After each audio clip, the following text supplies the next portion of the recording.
दक्षिण अफ्रीका में तेज और उछाल भरी पिचों पर बल्लेबाजी करना हमेशा से चुनौतीपूर्ण रहा है। यहाँ पे बल्लेबाजों की अग्नि परीक्षा होती है। यहाँ रन बनाना आसान नहीं है।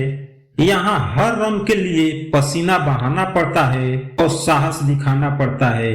इस बात से भी अंदाजा लगाया जा सकता है कि भारत आज तक कोई टेस्ट सीरीज दक्षिण अफ्रीकी धरती पर नहीं जीत पाया है। भारतीय टीम पहली बार 1992 में 4 टेस्ट और 7 एक दिवसीय मैचों की लंबी श्रृंखला खेलने के लिए दक्षिण अफ्रीका में गई थी।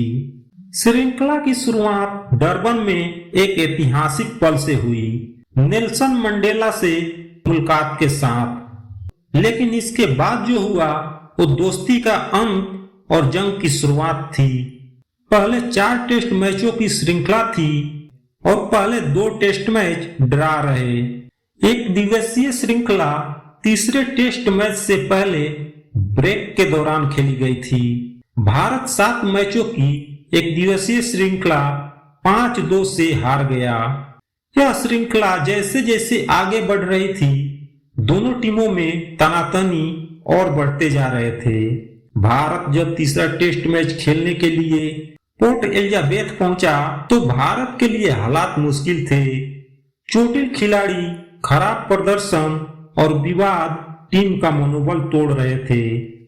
तीसरा टेस्ट मैच शुरू होने से पहले दक्षिण अफ्रीकी तेज गेंदबाज एलन डोनाल्ड ने भारतीय टीम पर तंज कसते हुए कहा, भारतीय खिलाड़ी तेज गेंदबाजी से डरते हैं। यह एलन डोनाल्ड का दौर था। उनकी रफ्तार और आक्रामकता से बल्लेबाज खौफ खाते थे। पोर्ट एलिजाबेथ के हरी भरी और ठंडी हवाओं के बीच कप्तान केपलर बेसलस ने टॉस जीता और बिना झिझक भारत को बल्लेबाजी के लिए बुला लिया। डोनाल्ड, शूल्स, मैकमिलन, मैथ्यूज चारों तेज रफ्तार के सौदागर भारतीय बल्लेबाजों के शिकार करने को तैयार थे। डोनाल्ड ने भारत पर आक्रामक रुख अपनाया। डोनाल्ड के तेज रफ्तार के गेंदों के सामने भारतीय बल्लेबाजी बिखर गई और भारत की पहली पारी 212 रनों पर सिमट गई। मोहम्मद अजहरुद्दीन अकेले लड़ते रहे और 60 रनों की जुझारू पारी खेली। डोनाल्ड ने पहली पारी में 5 विकेट चटकाए। जवाब में दक्षिण अफ्रीका के तरफ से एंड्रू हडसन और केपलर बेसलस की जोड़ी मैदान पर आई। दक्षिण अफ्रीका की शुरुआत भी खराब हुई और केपलर को मनोज प्रभा पर बिना खाता खोले पवेलियन भेज दिया। दक्षिण अफ्रीका बिना खाता खोले अपना पहला विकेट गंवा दिया था, मगर दूसरे विकेट के रूप में हडसन और हैंसी क्रोनियो ने 117 रनों की पार्टनरशिप की और हडसन 52 रन बनाकर आउट हुए। हैंसी क्रोनियो ने भी 135 रनों की शतकीय पारी खेली, मगर बाकी खिलाड़ी कुछ खास नहीं कर सके और दक्षिण अफ्रीका 275 रनों पर ऑल आउट हो गया और इस तरह से दक्षिण अफ्रीका को 63 रनों की बढ़त मिली। भारत की दूसरी पारी में स्थिति और भी दयनीय हो गई और 31 रनों पर 6 विकेट गिर गए।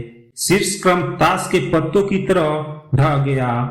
6 बल्लेबाजों में से कोई भी दहाई के स्कोर में नहीं पहुंचा था। अफ्रीकी गेंदबाज दहाड़ रहे थे।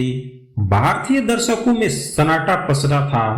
ऐसे हालात में मैदान पर उतरते हैं कपिल देव। यह वो दौर था जब कपिल देव के कैरियर का सूरज ढल रहा था। उनकी उम्र हो चुकी थी और उनके संन्यास की मांग जोर पकड़ रही थी, लेकिन कपिल देव का चेहरा कह रहा था अभी नहीं, मुझे सिरफिरे अफ्रीकी गेंदबाजों को जवाब देना है। 6 विकेट गिरने के बाद ऐसा लग रहा था कि 50 रन भी नहीं बन पाएंगे, लेकिन कपिल देव ने हिम्मत नहीं हारी और उन्होंने एक बार फिर अपनी पुरानी यादों को ताजा किया। 1983 के विश्व कप की चमत्कारी पारी की तरह एक बार फिर अकेले दम पर मोर्चा संभाला। एक तरफ एलन डोनाल्ड की आग उगलती गेंदें थी तो दूसरी तरफ कपिल देव की जीत थी। कपिल देव ने हार नहीं मानी और मनोज प्रभाकर का हाथ थामा और तीसरे दिन का अंत 6 विकेट पर 71 रनों से किया। मैच का चौथा दिन कपिल देव ने सुबह धीरे धीरे शुरुआत की।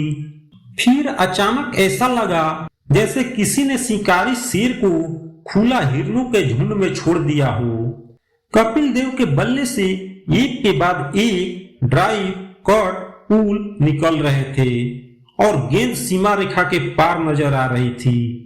ये देख दक्षिण अफ्रीकी गेंदबाजों के चेहरे उतरने लगे। डोनाल्ड अब तक भारत के लिए डर का दूसरा नाम थे। कपिल देव के सामने साधारण क्लब गेंदबाज लगने लगे। कपिल देव का दायां हाथ घायल था, लेकिन दिल और जिगर पूरी तरह सही सलामत थे। उनके बल्ले से निकली गेंद की गड़गड़ाहट पूरे स्टेडियम में गूंज रहे थे। उन्होंने 129 रन ठोके 180 गेंदों पर 14 चौके और 1 छक्के के साथ। कपिल देव आखिरी विकेट के रूप में आउट हुए और भारत 215 रन पर ऑल आउट हो गया। 153 रन के लक्ष्य का पीछा करते हुए कप्तान केपलर बेसलस की शानदार बल्लेबाजी की बदौलत दक्षिण अफ्रीका ने 9 विकेट से आसान जीत हासिल की। डोनाल्ड को 12 विकेट लेने के लिए मैन ऑफ द मैच चुना गया, लेकिन इन सब के बावजूद असली हीरो कपिल देव ही थे। क्रिकेट के इतिहास में कुछ पारियां ऐसी होती है जो सिर्फ रन या रिकॉर्ड से ऊपर होती है। ऐसा ही कपिल देव की ये पारी थी जो खिलाड़ी के साहस, जिद और जज्बे को दिखाती है।